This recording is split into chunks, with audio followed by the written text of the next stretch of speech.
Black rock एक ऐसी company जिसके सामने दुनिया का सबसे अमीर देश अमेरिका भी मदद की गुहार लगाए खड़ा रहता है। 2008 का इकोनॉमिक क्राइसिस हो या फिर 2020 का कोविड पेंडेमिक, जब भी अमेरिका की वर्चस्वता पर सवाल खड़े हुए हैं, ब्लैक रॉक कंपनी अमेरिका के लिए वरदान बन के सामने आई है। और खाली अमेरिका ही नहीं, आज ब्लैक रॉक दुनिया भर में 10 ट्रिलियन डॉलर्स से ज्यादा के फंड्स को मैनेज करती है।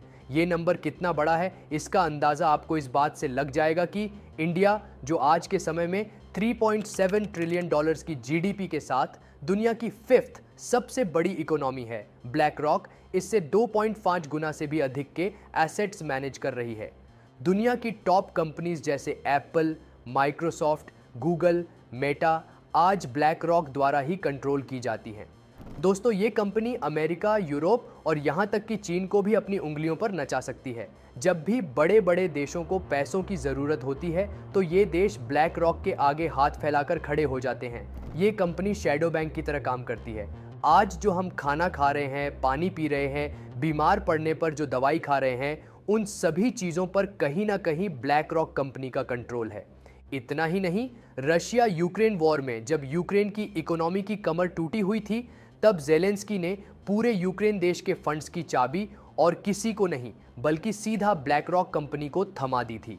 इतना सब कंट्रोल करने के बाद भी अगर आपने अभी तक इस कंपनी के बारे में नहीं सुना, तो इसके पीछे ये रीज़न है कि ये कंपनी खुद सुर्खियों में रहना नहीं चाहती, ताकि इनके काले कारनामे लोगों के सामने न आ सकें। इसलिए इन्होंने वर्ल्ड के टॉप मीडिया आउटलेट को अपने कंट्रोल में कर रखा है। इसीलिए दोस्तों, आज की वीडियो हम इसी ब्लैक रॉक कंपनी के बारे में जानेंगे कि कैसे इस कंपनी ने दुनिया की लगभग हर इकोनॉमिक एक्टिविटी पर अपना कब्जा जमा रखा है। कैसे आज डेवलप्ड देश जब उनकी इकोनॉमी डाउन होती है तब इस कंपनी से हेल्प मांगते हैं। कैसे ये कंपनी एक रियल लाइफ इल्यूमिनाटी की तरह वर्क करती है। और सबसे बड़ा सवाल, आखिर कैसे ये कंपनी अमेरिका के गवर्नमेंट ऑफिसर्स को हायर कर फ्यूचर में उनसे अपने पक्ष में लॉज बनवाकर अमीर बनती है। दोस्तों, वीडियो काफ़ी इंटरेस्टिंग होने वाली है, आप एंड तक बने रहिएगा। History of black rock and Larry Fink. दोस्तों, वीडियो को शुरू करने से पहले आइए सबसे पहले कंपनी की हिस्ट्री और उनके फाउंडर की कहानी को जान लेते हैं, क्योंकि तभी आपको समझ आएगा कि कैसे इतने कम समय में ये कंपनी फाइनेंस की दुनिया में बादशाहत हासिल कर पाई है। दोस्तों, ब्लैक रॉक कंपनी के फाउंडर लैरी फिंक है। लैरी फिंक अमेरिका की एक साधारण यहूदी फैमिली में पैदा हुए थे, जिनकी रुचि फाइनेंस और स्टॉक मार्केट में काफ़ी ज़्यादा थी। वो समझ गए थे कि पैसे की पावर पॉलिटिकल पावर से भी ज़्यादा होती है। जिसके पास पैसा होगा वो देश के नेता और सरकार को अपनी जेब में लेकर घूम सकता है। इसलिए साल 1976 में उन्होंने अमेरिका की इन्वेस्टिंग फर्म बॉस्टन फर्स्ट में बतौर सिक्योरिटी ट्रेडर काम करना शुरू कर दिया। सिर्फ 8 सालों में ही वो कंपनी के एमडी पद पर प्रमोट कर दिए गए। मात्र 31 साल की उम्र में उन्होंने ये उपलब्धि अपने नाम कर ली थी। उन्होंने अपने कार्यकाल में कंपनी को $1 बिलियन का प्रॉफिट कराया था, जिसके बाद फाइनेंस की दुनिया में उनका कद काफ़ी बढ़ गया था। लेकिन 1986 में उनसे कैलकुलेशन के दौरान एक छोटी सी गलती हो गई, जिससे कंपनी को $100 मिलियन का लॉस हुआ। लैरी जल्द ही कंपनी के सीईओ बनने वाले थे, लेकिन इस गलती के कारण उन्हें कंपनी से बाहर का रास्ता दिखा दिया गया। लैरी को काफ़ी बुरा लगा। लैरी ने तय किया कि अब वो फिर कभी नौकरी नहीं करेंगे। इसके बाद उन्हें ब्लैकस्टोन कंपनी के फाउंडर स्टीव श्वार्ट्जमैन का साथ मिला। स्टीव समझ गए थे कि लैरी उनके लिए तुरुप का इक्का साबित हो सकता है। स्टीव ने लैरी को $5 मिलियन दिए और लैरी ने 7 अन्य साथियों के साथ मिलकर Blackstone finance management limited company की शुरुआत की। एक तरह से देखा जाए तो 1988 में ब्लैक रॉक कंपनी की नींव डल चुकी थी। इस कंपनी ने तेज़ी से तरक्की की और 1994 तक ये कंपनी $53 बिलियन के एसेट्स मैनेज करने लगी थी। बड़ी बड़ी कंपनियां ब्लैकस्टोन कंपनी को अपना पैसा मैनेज करने की जिम्मेदारी देने लगी थी। लेकिन 1994 में स्टीव ने खुद को कंपनी से अलग कर लिया और कंपनी में अपने 35% शेयर्स सिर्फ $240 मिलियन में बेच दिए। स्टीव इसे अपनी लाइफ की सबसे बड़ी गलती मानते हैं। उन्हें आज भी इस बात का पछतावा है, क्योंकि अगर उन्होंने वो शेयर्स नहीं बेचे होते तो आज उनकी वैल्यू $50 बिलियन से भी अधिक की हो चुकी होती। स्टीव के अलग होने से लैरी को कुछ खास फर्क नहीं पड़ा और उन्होंने कंपनी का नाम बदलकर ब्लैक रॉक कर लिया। ब्लैकस्टोन से ब्लैक रॉक होने पर भी इन्वेस्टर्स ने भरोसा कायम रखा। साल 1999 में ब्लैक रॉक ने $14 के प्राइस के साथ अपना पहला आईपीओ लॉन्च किया और उन्हें $900 मिलियन की फंडिंग मिली। इसके कुछ ही महीनों में कंपनी $165 बिलियन के एसेट्स मैनेज करने लगी थी। लैरी फिंक जानते थे कि यदि उन्हें आगे बढ़ना है तो अपने विरोधियों को रास्ते से हटाना होगा। उन्होंने अपनी कंपीटिंग कंपनियों को खरीदना शुरू कर दिया। साल 2006 में पहले उन्होंने मेरिल लिंच कंपनी को खरीदा और फिर 2009 में बार्कलेज ग्लोबल इन्वेस्टर्स को भी टेक ओवर कर लिया। अब ब्लैक रॉक का रास्ता साफ हो चुका था और तब से लेकर आज तक कंपनी ने फिर कभी पीछे मुड़कर नहीं देखा।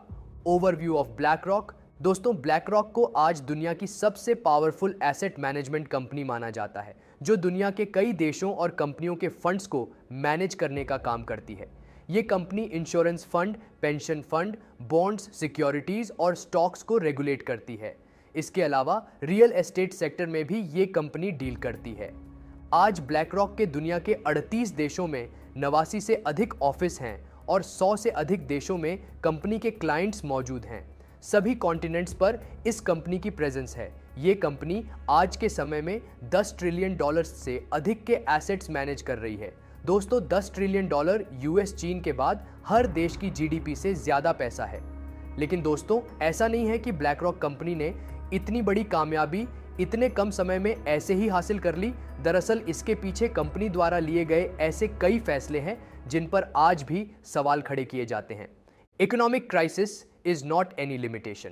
साल 2008 और 2020 में जब पूरी दुनिया में इकोनॉमिक क्राइसिस आया था, पूरी दुनिया में हाहाकार मच गया था, उस समय भी ब्लैक रॉक ने खूब पैसा कमाया था।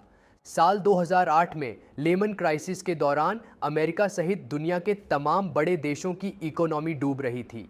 कई कंपनियां बैंकरप्ट हो गई थीं, लाखों लोगों की नौकरियां चली गई थीं, लेकिन उस समय ब्लैक रॉक कंपनी की इनकम में 23% की बढ़ोतरी देखने को मिली थी, जो कि अपने आप में काफ़ी चौंकाने वाली बात थी।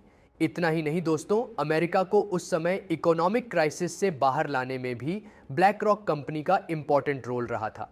सरकार ने लैरी फिंक से जब सॉल्यूशन मांगा तो उन्होंने कई बैंक्स को लोन देने का फैसला किया और गवर्नमेंट ने थोक के भाव बैंक्स को पैसे दिए, जिससे मार्केट में फिर से पैसा आ सके। लेकिन यहाँ पर भी एक ट्विस्ट देखने को मिला। लैरी ने अपना बिजनेस माइंड चलाया। उन्होंने उन बैंक्स को ही पैसा दिया था जिनमें उनकी कंपनी के स्टेक्स थे। दोस्तों, कुछ लोगों का ऐसा भी मानना है कि वो इकोनॉमिक क्राइसिस क्रिएट करने वाले भी लैरी फिंक ही थे। उनकी डेट सिंडिकेट पॉलिसी के कारण ही लेहमैन क्राइसिस आया था, यानी कि उनकी कंपनी ब्लैक रॉक ने बड़ी मात्रा में उन जगह पैसा लगाया जहां से पैसा वापस आने की संभावनाएं काफ़ी कम थी और नतीजा इकोनॉमिक क्राइसिस के रूप में निकला। दोस्तों, इतना ही नहीं, 2008 के बाद 2020 में कोविड पैंडेमिक में दुनिया को एक और झटका लगा।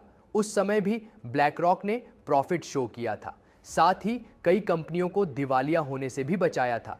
इसके अलावा कंपनी अपनी हायर पोस्ट पर बड़ी मात्रा में गवर्नमेंट ऑफिशियल्स को हायर करती है। कंपनी का कहना है कि वो ऐसा इसलिए करती है क्योंकि गवर्नमेंट ऑफिशियल्स जिन्हें क्षेत्र चलाने का अनुभव प्राप्त है, वो कंपनी को बेहतर तरीके से चला सकते हैं। लेकिन दोस्तों, सच्चाई इसके उलट है। डेटा की माने तो कंपनी भले ही गवर्नमेंट ऑफिशियल्स को हायर सैलरी देकर अपने यहाँ नौकरी पर रखती है, बट जब ये ऑफिसर्स वापस जाकर पॉलिटिक्स में जाते हैं या गवर्नमेंट बनाते हैं, तब ऐसे लॉज जानबूझकर बनवाए जाते हैं जिससे ब्लैक रॉक कंपनी को फ़ायदा हो, इन्हें टैक्स में बचत मिले। एग्जाम्पल देखें तो डीज और अडेएमओ ब्लैक रॉक कंपनी के एम्प्लॉय रह चुके हैं, जो एक समय पर बराक ओबामा की नेशनल इकोनॉमिक काउंसिल के सदस्य रह चुके थे और यही लोग आगे बाइडेन के अंडर काम करते हैं। इवन कमाला हैरिस भी ब्लैक रॉक की एम्प्लॉय रह चुकी है, जो आज की डेट में अमेरिका की वाइस प्रेसिडेंट है। इसके अलावा माइकल पायल, जो ब्लैक रॉक कंपनी की farmer global chief investment strategist थे, वे ब्लैक रॉक कंपनी ज्वाइन करने से पहले बराक ओबामा की गवर्नमेंट का हिस्सा थे और आज यही माइकल अमेरिका की वाइस प्रेसिडेंट कमाला हैरिस के चीफ इकोनॉमिक एडवाइज़र हैं। अब जायज़ सी बात है अगर कोई पॉलिसी बनेगी और वो ब्लैक रॉक के पक्ष में ना हो, ऐसा तो हो नहीं सकता। और कहीं ना कहीं इसी वजह से आज अमेरिका का मोस्टली पैसा ब्लैक रॉक ही मैनेज करती है। इवन कोरोना महामारी के समय अमेरिका के फेडरल रिजर्व ने एफएमए, जो ब्लैक रॉक की एक कंसल्टिंग आर्म है, उसको इमरजेंसी में अपने फंड्स को मैनेज करने का टेंडर दिया था। खास बात यह है, ये टेंडर बिना किसी बिडिंग के या बोली के ब्लैक रॉक को मिला था। Black rock regulates each and every industry. दोस्तों, अमेरिका जो दुनिया का सबसे अमीर देश है, उसकी गवर्नमेंट को कंट्रोल करने की वजह से ब्लैक रॉक कंपनी आज पूरी दुनिया को कंट्रोल कर रही है।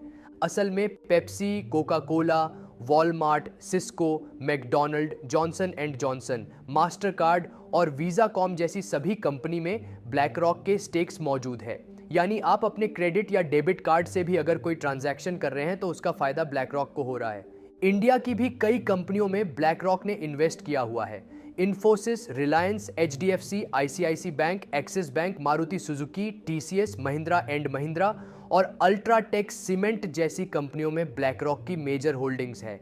ब्लैक रॉक की सबसे बड़ी होल्डिंग्स की बात करें तो फोर्ड कंपनी में इसके 7.25% स्टेक्स है। फेसबुक, एप्पल और जेपी मॉर्गन में 6.5% शेयर्स की हिस्सेदारी ब्लैक रॉक की है।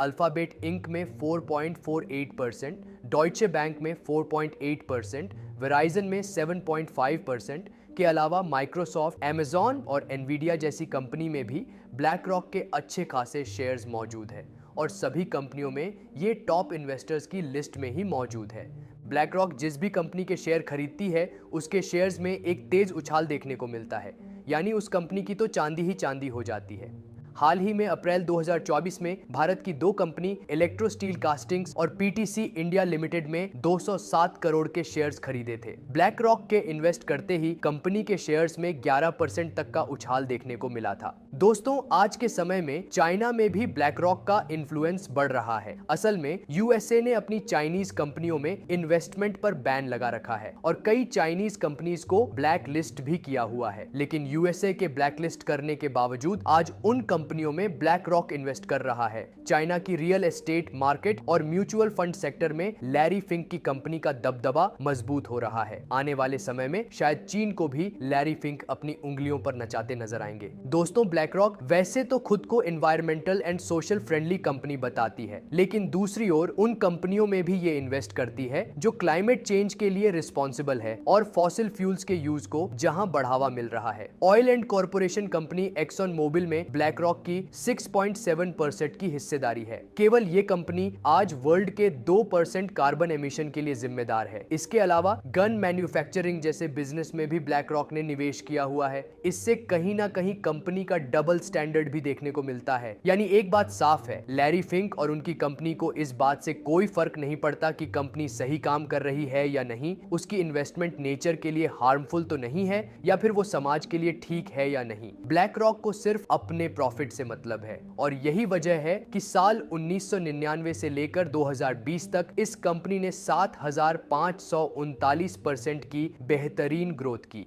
Black rock magical software. इसके अलावा दोस्तों, आज इस कंपनी के पास एक अलादीन का चिराग है जिसके जरिए आज ये इस ऊंचाई तक पहुंच पाई है। अलादीन के चिराग का नाम अलादीन ही है, यानी asset liability and debt and derivative investment network. असल में ये कंपनी के द्वारा डिजाइन किया गया एक सॉफ्टवेयर है जो फ्यूचर प्रोग्राम के तौर पर काम करता है। इस सॉफ्टवेयर का काम रिस्क मैनेजमेंट करना है।